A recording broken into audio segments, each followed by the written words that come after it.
उनके ख़त और आप की 173वीं कड़ी 173rd एपिसोड लेकर मैं एक बार फिर आपकी खिदमत में, आपके सामने, आपके साथ। 21 फरवरी साल 1952। बिरादरम तस्लीम। यह ख़त मैं पहले भी रिकॉर्ड करवा चुका हूँ, लेकिन उनके ख़तों की यह ख़ासियत है कि जितनी बार भी पढ़ें उतनी बार नई चीज़ सामने आती है। ख़त सुनिए। तारीख़ 21 फरवरी साल 1952। बिरादरम तस्लीम। अहंकार में दिमाग का तवाज़ुन बिगड़ जाता है। तवाज़ुन मीन्स संतुलन, बैलेंस, और अपनी ताकत का इंसान को धोखा होता है। यही चीज़ें इंसान के गिराव का कारण बनती हैं। ईश्वर इससे सबको बचाए। अब मतलब की बात पर आता हूँ।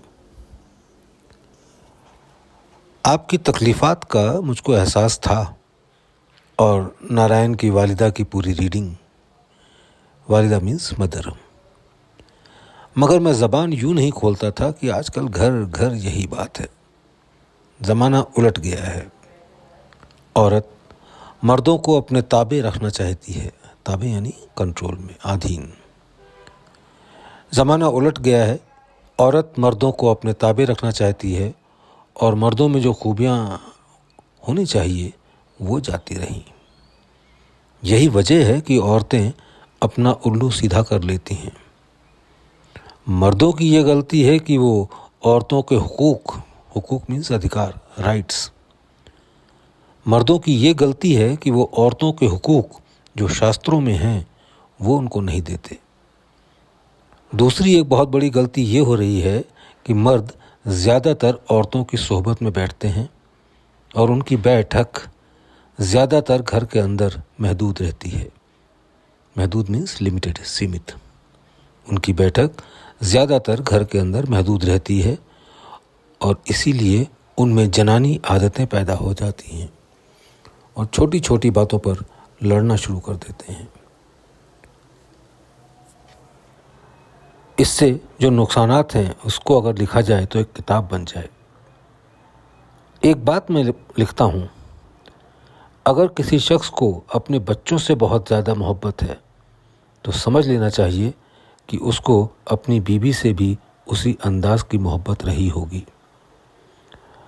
गोया बीवी ने उसको और जकड़ लिया। मोहब्बत में यकसानियत होनी चाहिए।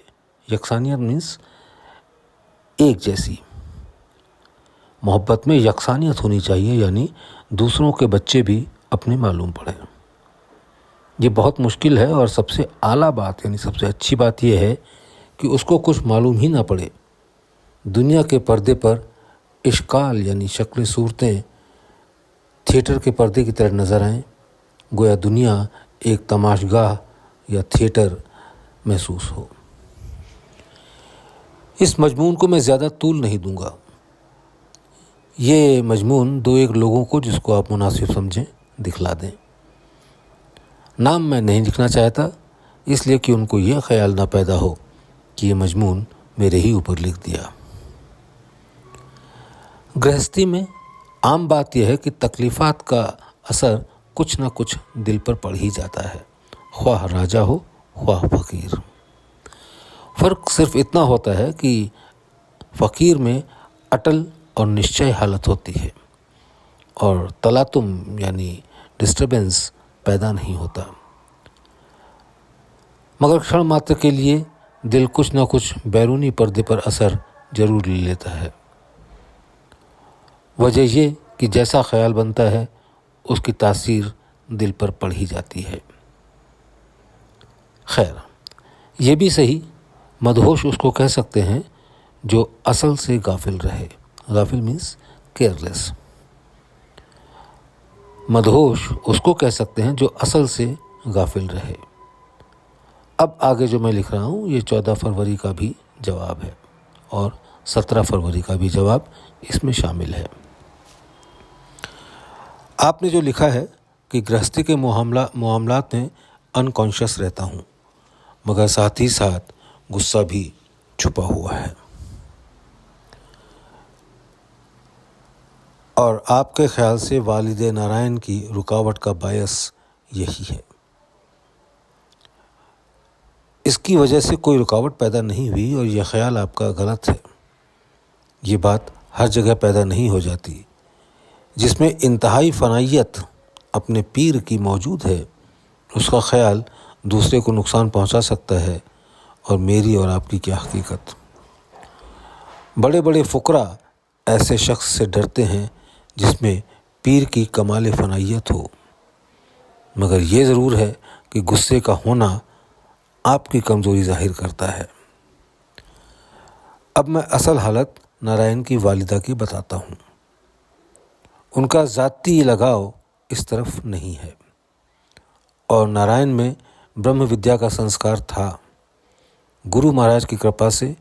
और ये उन्हीं की तारीफ़ है कि अंदर एक चीज़ ऐसी ज़रूर पैदा हो गई कि वो अगर उभर जावे तो बहुत काम बन सकता है। मगर ये तारीफ़ नारायण की वालिदा की नहीं है और ना आपकी। कस्तूरी की तवज्जो से कुछ चमक रूह के करीब ज़रूर पाई जाती है। मुमकिन है कि इसमें थोड़ा सा मेरा भी हाथ हो, या उनकी किस्मत कि मैं रिसर्च के जोम कहते हैं गर्व को, कि मैं रिसर्च के जोम में एक ख़ास तवज्जो दे गया था। मगर भाई, अगर हम उम्र भर जानवर रहे और आखिरी वक्त कहीं इत्तफाक से बहिश्त यानी स्वर्ग पहुंच गए, तो हमें अपनी वही जानवरी आदत याद आएगी जिससे असल फ़ायदे का एहसास ना हो सकेगा। ब्रह्म विद्या बहुत सहल है, आसान है, और उसके लिए सहल से भी सहल जो मर मिटना सीख गया हो। उसका सबक कोई नहीं सीखता और सीखे भी कौन। पित्ता मारी का काम तो इसी में है और मर मिटना अभ्यासी खुद सीखता है। ये काम गुरु का नहीं है। पहले का दस्तूर तो ये था कि फ़ुकरा की सोहबत में और ख़िदमत में जब लोग जाते थे तो वो ब्रह्म विद्या उसी को देते थे जो मर मिटना सीख जाता था। और ठीक है, ये चीज़ स्टेज पर आकर आवाम को सिखलाई नहीं जा सकती। इसके सीखने वाले हमेशा कम रहे हैं और इसके सिखाने वाले इससे भी कम। वाक़या ये है कि सबका बर्थराइट ज़रूर है, मगर सबका हिस्सा नहीं। जिस शख्स को सुस्ती और काहिली से ही फुर्सत नहीं, उसको ब्रह्म विद्या सीखने की कब फुर्सत हो सकती है। ब्रह्म विद्या तो वाकई उसी को आती है कि सब काम करते हुए उसको ये एहसास हो कि सिवाय इस काम में, जो कि हकीकत है, और किसी काम करने की फुर्सत ही एहसास में ना आए। आपने ख़त में ये लिखा है कि अपने में लय करना।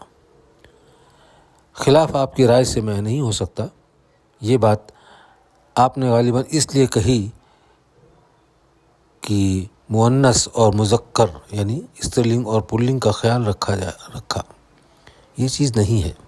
फ़कीर में मर्द और औरत की तमीज़ नहीं होनी चाहिए। हालांकि निगाह ये ज़रूर बता देगी कि ये मर्द है और ये औरत, मगर दोनों उसके निगाह से ओझल रहेंगी। इसका आगे का अगले अंक में। बहुत बहुत धन्यवाद।